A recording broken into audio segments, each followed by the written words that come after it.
السلام علیکم و رحمت الله تعالی و برکاته. بینندگان عزیز گرامی، قبل از همه در این اومد که عرفه ماه مبارک رمضان هر یکی شما رو با دعا از پروردگار عزت، برکت و سعادتی ابدی تمنا دارم و پروردگار این ماه مبارک رمضان رو با تمام فضیلت‌هایش، برکت‌هایش، فیض و خیر و آسودگی هایش و تمام برکاتش نصیب روزی همه ما و شما و امت اسلامی بگرداند. از بس که ما قبل از ماه مبارک رمضان قرار داریم و انشاءالله این بیگاه در تمام مساجد نماز تراویح خوانده می شود و فردا پنجشنبه روزی اولی روزی یکم ماه مبارک رمضان است. امروز بعضی جا روزه گرفتند و ما روزه نداریم. برادر عزیز، یعنی این مهتاب در اختیار هیچ کس نیست که کی نمایان شود کی نمایان نشود. مهتاب آفتاب خط خود را دارد، راه خود را دارد، با راه خود می رود. در کدام کشوری که دیده شد روزه می دارند، کدام کشوری که ندید روزه نمی دارند. حالا این نگاه کردن، اهمیت دادن به ما، یعنی فقط تنها به مهتاب ماه مبارک رمضان نیست. الحمدلله حالا شورای علما و اعضا کارشناسایی هستند که تمام ماها رو پیگیری میکنند. تمام ماها سنجش و تحلیل و تشخیص و بررسی دارند. همه ماه رو کارشناس هستند. مادامی که در تاجیکستان حالا که ندیدن، نه اینکه در تاجیکستان، اکثریت کلی عالم، حتی شرق میانه، دولت‌های عربی، همگی 4 دولت یا خطا نکنم 4 دولت یا که 3 دولت یا 5 دولت، خب دیگه از این زیاد نیست، انگشت شمار امروز رو روزه گرفتن، شاید دیدن. و حالا اینکه کارشناسای همون کشورها معلومات پیشکی تقدیم کرده بودن که موافق حساب فلکی مهتاب، یعنی در اینجا در اونجا 3 دقیقه 4 دقیقه بعد آفتاب غروب میکند. اما از طرف فیزیکای ما معلومات پیشنهاد کردن که سربنوک، یعنی مهتاب و آفتاب یعنی در 1 ثانیه هر دو در 1 ثانیه غروب میکند. هیچ ممکن نیست که چی رو ببینی مهتاب رو دیده شود. کی؟ دین بگاه. ولی این بگاه احتمال دیدنش هست. حتی اگر در صورتی که ماه رمضان دیده نشد، حالا شعبان رو 30 میکنیم. حالا اینکه رجب 30 اومد و شعبان 30 اومد، حالا احتمال زیاد است که رمضان 29 شود. چرا که 2 ماه پی در پی 30 اومدن. احتمال زیاد که حالا چیز رمضان ماه مبارک رمضان 29 شود. این رو کارشناسا میدونن. نمیدونن برای چی بعضی انسانایی که بیهوده به یگان اساس دخالت میکنن به یک چیزی که کارشون نیست. یعنی وقتی که تخصص یک انسان نیست، چرا دخالت میکنه در این کار؟ یعنی یک مسئولیت وزنینی که در دوش نیست، در دوشت نیست، چرا این مسئولیت رو به دوش میگیری؟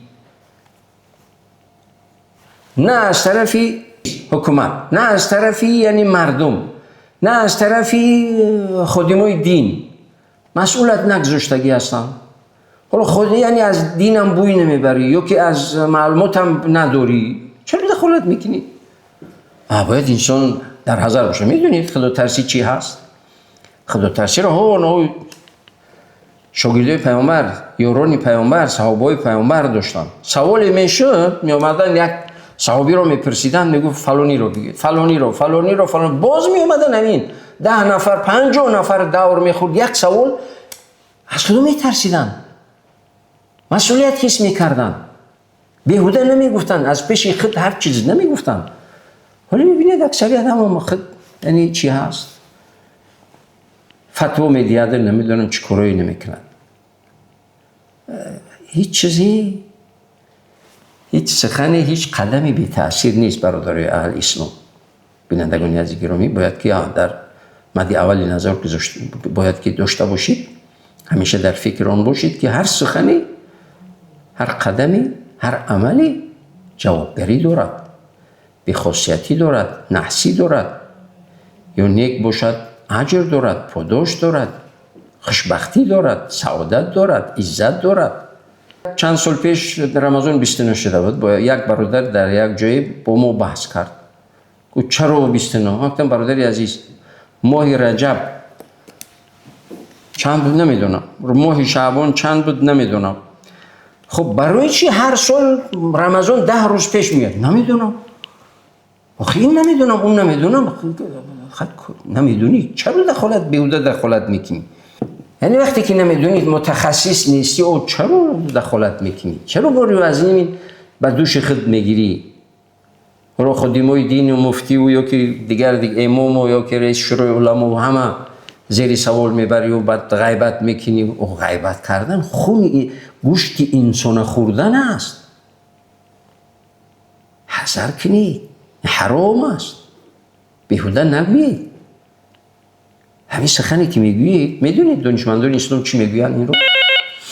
میگه سخنی که میگویی این سخنت با تو مثل فرزندانت هست، همیشه با تو هست. میشه مسئله جدی هست. احتیاط باشید از غیبت، از بهتان، از تهمت، از تحقیر. باید که در حذر باشید. روایت آمدگی هست در زمان صحابه ها ان ام الفضل بنت الحارث بعثته الى معاویه بالشام. یعنی از مدینه می رود شام. شام یعنی سوریه امروزه. در اونجا ماهتاب را روزی جمعه میبینن، شنبه روزه میگیرن و یک ماه اونجا با کار مشغول میشود. برمیگردد اخیر رمضان میآید که یعنی اونجا 30 روز میشود الکی. مدینه منوره میآید که مردم حالا روزه‌دار هستند که حالا باید که اون روز عید باشد. عبدالله بن عباس مفسر، یعنی شاه مفسرین، یکی از برجسته ترین شاگردایی که پیامبر علیه السلام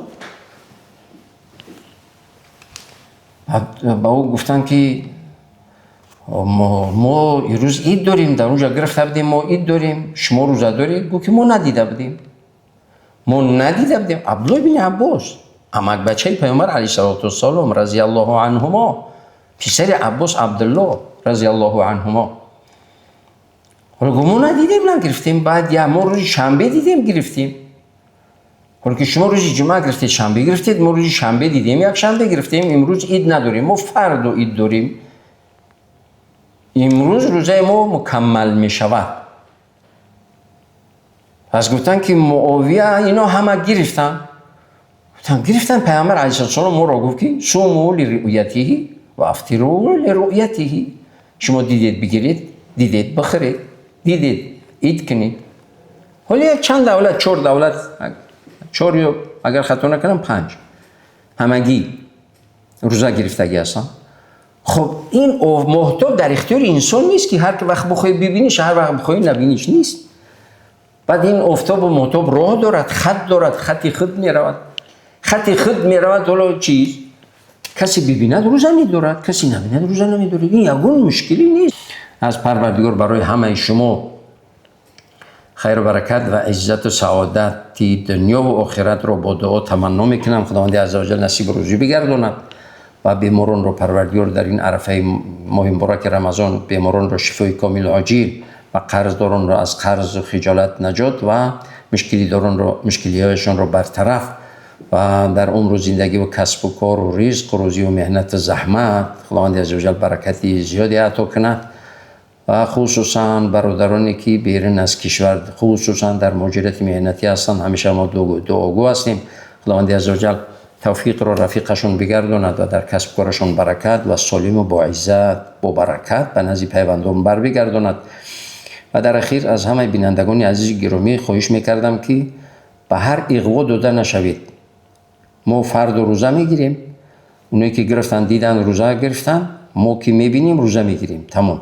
و باید در ذهن داشته باشید که اکثریت کل عالم اسلام فرد و روزه میگیرن. این بیگاه تراویح هست و فرد و روزه است. یعنی روزی اول ماه مبارک رمضان روزی پنجشنبه فرد هست. خاطر جمع باشید، تشویش نباشید و از اون نوعی که مردم را مشوش میکنن به اونا گفتنی هستن که از خدا بترسید. وظیفه خود رو اجرا کنید. نه کارشناس هستید، نه متخصص هستید، نه مسئول هستید. چرا به هر کاری دخالت میکنید، مردم رو پریشان میکنید؟ کاری شما نیست، وظیفه شما نیست، وظیفه خودتون رو کنید.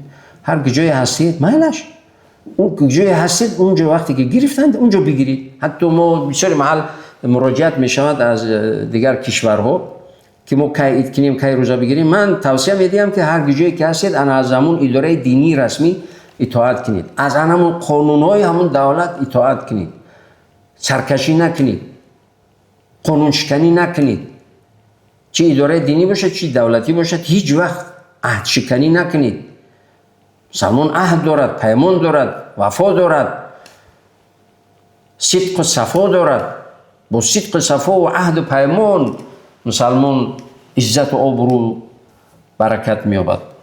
موفق و کامیاب، سربلند و با عزت دنیا و آخرت شما رو پروردگار حفظ کند. همیشه سربلند و همیشه با برکت و مبارک باشید.